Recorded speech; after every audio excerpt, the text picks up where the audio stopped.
आपको वीडियो देखने में सिर्फ 10 मिनट लगेंगे, लेकिन आपको चैनल को सब्सक्राइब करने में सिर्फ 1 सेकंड लगेगा। तो चैनल को सब्सक्राइब कर लो। ये वीडियो वैसे 3 दिन लग गए बनाने में। मैं जल्दी एक वीडियो लेके आने वाला हूँ जिसमें इस हफ्ते मेरे साथ क्या हुआ वो सब बातें आपको बताऊंगा। तो बस अभी एक्सप्लेनेशन शुरू करते हैं। एपिसोड के स्टार्टिंग में ली को दिखाया जाता है जो कि एम्पेरियल रूम के अंदर बैठा होता है, जहाँ पर कि जो बैठ के काम करती है, लेकिन आज ली यहाँ पर काम कर रहा होता है और चन्हाई ली को देख रहे होते हैं। ली अपने मन में सोच रहा होता है मेरी वाइफ यहाँ पर बैठ के काम करती है तो बिल्कुल यहाँ पर उसकी खुशबू आ रही काफ़ी ज़्यादा प्यारी। और तभी चन्हाई ली को बोलता है वैसे क्या तुम्हें सच में मेमोरियल को देखना आता है? तो अगर कुछ लोगों को पता नहीं मेमोरियल क्या होता है मैं उन लोगों को बता दूँ। ये एक तरीके का रिकॉर्ड होता है जिसमें कि जो शहीद लोग हो जाते हैं उनके बारे में लिख के रखते हैं ताकि याद रहे।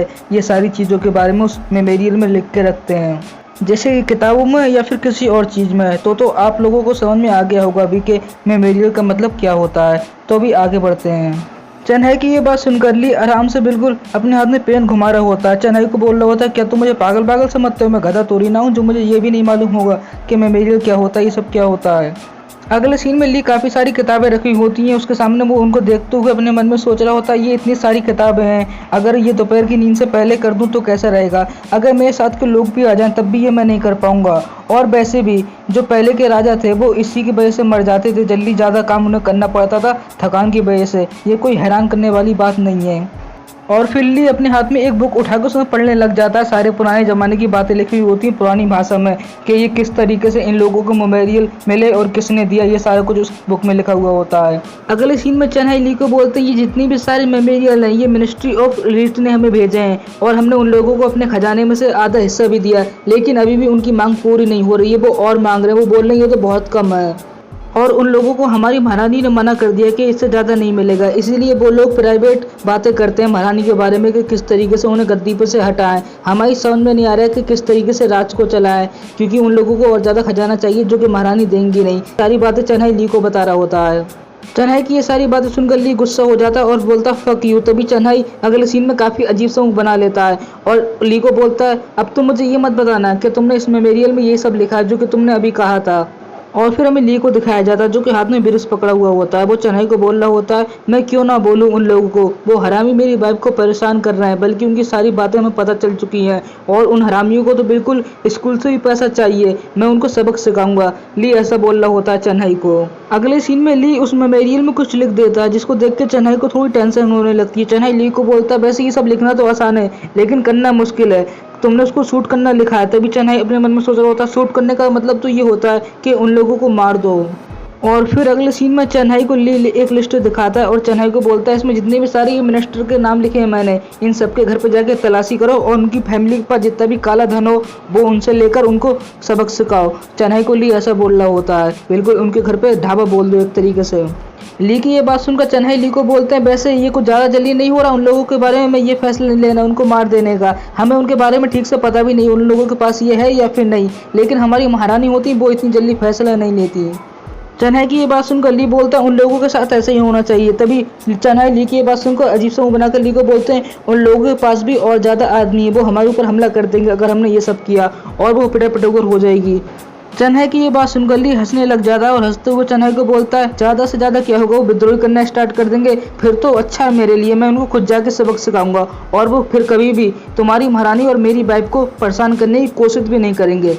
ली की ये बात सुनकर चन्हाई अजीब सा बना लेते हैं और अपने मन में कह रहे होते हैं वैसे इसकी बात में तो दम है, लेकिन ये कहना जरूरी था कि इसकी वाइफ और मेरी महारानी। तो यहाँ पर चन्हाई की फिर से जल जाती है ली से। आप इसके बारे में एक कमेंट जरूर करना कि चन्हाई की जलती क्यों है बार बार। तो वापस एक्सप्लेनेशन पे आते हैं और फिर अगले सीनों में दिखाया जाता है एक सिपाही आता है चन्हाई के पास। चन्हाई उसको एक लिस्ट दिखाते हुए बोलते हैं जाओ इसमें जितने लोगों के मैंने नाम लिखे उन सबके घर पे चेक करो, उनके घर पे कुछ भी ना निकले फिर भी चेक करो, कुछ ना कुछ जरूर निकलेगा। चन्हाई की ये बात सुनकर वो सिपाही बोलता है ठीक है। और फिर अगले सीन में ली दिखाया जाता है जो कि अपने हाथ में ब्रश पकड़ा होता है। वो बोल रहा होता है चलो ये काम तो हो गया अभी बॉर्डर का काम करते हैं। तभी ली ब्रश से कुछ लिखने लग जाता है और कह रहा होता है इस राज के अंदर जो सिपाहियों को कंट्रोल करता है उसको काफ़ी ज़्यादा ताकतवर और दिमागदार होना चाहिए, वो बिल्कुल समझदार हो, ऐसा ली बोल रहा होता है और ब्रश से कुछ लिख रहा होता है। और फिर अगले सीन में चेन्नई का दिखाया जाता है जो कि काफ़ी ज़्यादा घबरा रहे होते हैं और अपने मन में सोच रहे होते हैं ली की ओर देखते हुए सच में जैसे कि मैंने सोचा था विद्रोही सेना का लीडर काफ़ी ज़्यादा पावरफुल है, उसके सामने 1000 लोग भी आ जाएं वो सबको हरा देगा, क्योंकि ली के आसपास बिल्कुल रेड कलर की एलर्जी निकल रही होती है, मतलब पावर, और ली काफ़ी स्पीड के साथ काम कर रहा होता है। तभी हमें बाहर का सीन दिखाया जाता है जो कि सूरज ढल रहा होता है और शाम हो रही होती है। और फिर हमें ली का सीन दिखाया जाता है जो कि उंगारा होता है, वो चेन्नई को बोल रहा होता है तुम मेरे नियम पे चलोगे जैसा मैं तुम्हें कह रहा हूँ उस तरीके से जो हमारा दुश्मन है उसको काफ़ी ज़्यादा दिक्कत होगी हमारे ऊपर हमला करने में, और अगर वो फिर भी हमारे ऊपर हमला करता है इस सब के बाद भी तो मैं उसको खुद जाके सबक सिखाऊंगा, तुम बिल्कुल भी टेंशन मत लो। ये चेन्नई को ऐसे ली बोल रहा होता है। फिर सीन चेंज होता है, हमें जो दिखाई जाती है जो कि दरवाजे के पास खड़ी हुई होती है दोपहर की नींद करने के बाद। वो अपने मन में सोच रही होती है आखिर ली ने ऐसा क्या कर दिया जो मिनिस्ट्री ऑफ रीड को जेल के अंदर डलवा दिया, और पूरे राज्य में किसी की इतनी हिम्मत नहीं हो रही जो कि मेरे बारे में कुछ बोल सके। चलो देखती हूँ उसने आखिर ऐसा क्या किया जो ये सब हो गया। अगले सीन में जो ली के पास आ जाती है तभी ली जो को बोलता है वैसे तो मैं एक बात बता दूं तुम बुरा मत मानना, ये इतने थका देने वाला काम है राज का करना, ये मतलब सब सारा, क्या तुम्हें कभी ऐसा नहीं लगता तुम ये काम करते समय बिल्कुल मर गई या फिर मरी जाओगी। ली ऐसा बोल रहा होता है जो को। ली की ये बात सुनकर जो ली को बोलती है ये इसलिए मैं टाइम टू टाइम छुट्टी ले लेती हूँ इसीलिए मुझे कुछ नहीं होता। वैसे इस बातें सब छोड़ो, तो मुझे ये बताओ बाहर जो लोग खड़े हुए हैं वो सारे मेरे बारे में गाने क्यों गा रहे हैं, मेरी इतनी तारीफियाँ क्यों कर रहे हैं। जो कि ये बात सुनकर ली हंसते हुए जो को बोलता है वैसे भी तुम ऐसे काम करोगे लोग तो तुम्हारी तारीफ ही करेंगे, और वैसे भी उन लोगों से किसी ने ये तो नहीं कहा कि तुम्हारी बुराई करें। ली की ये बात सुनकर जो बिल्कुल डरावना फेस बना कर ली को बोलती मुझे लगता है इस सबके बीच तुम्हें बहुत ज़्यादा मज़ा आ रहा है, कैसा रहेगा मैं सारी जिम्मेदारी तुम्हें ही दे दूँ, मैं बिल्कुल आराम से बैठ जाऊँ। जो कि ये बात सुनकर ली जो को बोलता है तुम ऐसा कुछ मत करना, मैं आज से अंदर ऐसी कोई बात नहीं करूँगा। तभी जो ली को बोलती है नहीं ऐसा कुछ नहीं चलेगा, तभी जो अपना मुँह फुला लेती है। फिर जो थोड़ा सैड फेस बना के ली को बोलती है मुझे ये बिल्कुल भी अच्छा नहीं लगेगा ये सब के बीच कोई तुम्हारा फ़ायदा उठाए और तुम्हारे ऊपर उंगली उठाए, मैं तो बस ये चाहती हूँ कि तुम्हारे बारे में लोगों को जितना अच्छा पता चले उतना ही सही है कि तुम कितने अच्छे हो। जो कि ये बात सुनकर ली बोलता है मुझे लोगों की तो कोई परवाह नहीं है, मुझे सिर्फ इस बात की परवाह है कि तुम मेरे बारे में कितना अच्छा सोचती हो, तुम मुझे क्या समझती हो, और वैसे भी तुम्हें तो पता है लोगों में मेरी कितनी अच्छी रेपुटेशन है। ली ऐसा जो को बोल होता है हंसते हुए। ली की ये बात सुनकर जो ली को बोलती है हाँ मुझे पता है तुम बहुत ज़्यादा ताकतवर हो, तुम्हें कोई भी नहीं हरा सकता। ली बोलता तुम ऐसा मत बोलो, तुम ऐसा बोलो कि मेरे से ऊपर सिर्फ एक ही इंसान है वो हो तुम। ली की ये बात सुनकर जो बहुत ज़्यादा खुश हो जाती है और वो ली को बोलती है इसका मतलब तो ये है ना मुझे भी कोई नहीं हरा सकता। तभी ली बोलता है हाँ तुम्हें भी कोई नहीं हरा सकता, इस बात में कोई शक नहीं है, और किसकी हिम्मत है कि तुम्हारे बारे में कुछ बोल दे, मेरी वाइफ दुनिया की सबसे अच्छी वाइफ है, ऐसा ली जो को बोल रहा होता है। ली की ये बात सुनकर जो थोड़ा सा नाराज़ हो जाती है और ली को बोलती तुम्हारे कहने का मतलब ये है ना मैं दूसरे की पावर लेके लोगों पर हुकूमत कर रही हूँ, इस हिसाब से तो मुझे अपनी नौकरी से इस्तीफा दे देना चाहिए, मतलब मैं जो काम कर रही हूँ महारानी का वो मुझे छोड़ देना चाहिए। जो कि ये बात सुनकर ली मुस्कुराते हुए जो कि बोलता है नहीं मुझे माफ़ कर दो, लगता है मुझे इस सब में मेरी गलती है। तभी जो ली को बोलती है अरे बुद्धू मेरे कहने का मतलब ये नहीं है, मैं तो ये कह रही हूँ इस राज्य को संभालने का काम तुम्हारा नहीं है, ये तो मेरी जिम्मेदारी है कि मैं इस पूरे राज्य को संभालूं और उसके साथ ही तुम्हारा भी ध्यान रखूं, इस सब के बीच में तुम्हें टेंशन नहीं होना चाहिए। जो ली को ऐसा बोल रही होती है। और फिर अगले सीन में ली और जो काफ़ी ज़्यादा करीब आ जाते हैं, तभी ली जो को बोलता है तुम्हारे कहने का मतलब तो ये है कि तुम मुझे अपने ऊपर डिपेंड कर रही हो, तुम्हारे अलावा मुझे किसी की ज़रूरत नहीं है ना।